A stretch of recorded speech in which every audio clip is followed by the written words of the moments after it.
位車友們，如果你發覺呢行車慢車嘅時候，扭軚軚會有響聲嘅呢，你啲突突聲嘅呢，解決方法好簡單，你先鬆咗呢度先嚇，軚軚就可以上下喐嘅嚇。跟住呢個位置抖一抖起佢就得噶啦，佢就暴力就得噶啦，暴力就出奇蹟啊！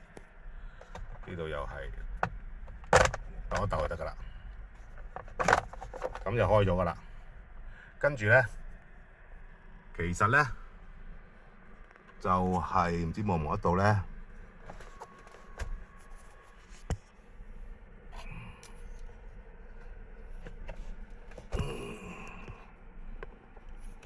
應該都幾難望下。喺裏邊嗱，呢個螺絲佢鬆咗啫，你扭翻緊佢就得噶啦。最好係點樣咧？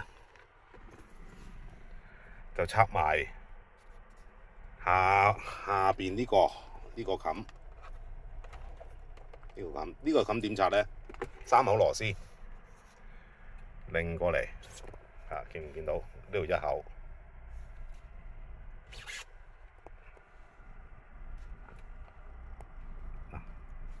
呢個第2口，第3口咧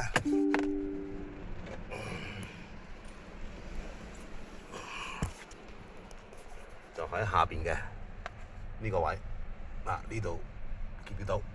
嗱就一口，3口，咁呢個咧，呢個成個可以甩落嚟㗎啦。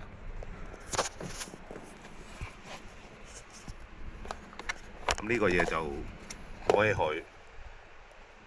咁就喺嗰個位，係啦，而家應該好清楚啦，就可以扭嘅。但係扭細之前咧，最緊要呢個手柄按翻實佢先，先嚟扭。如果唔係嘅話咧，因為你一鬆開呢個位咧，知睇唔睇到啦？嗱，我而家一鬆開佢嘅話咧，佢就會鬆嘅，轉嘅，跟住轉佢就會鬆開嘅。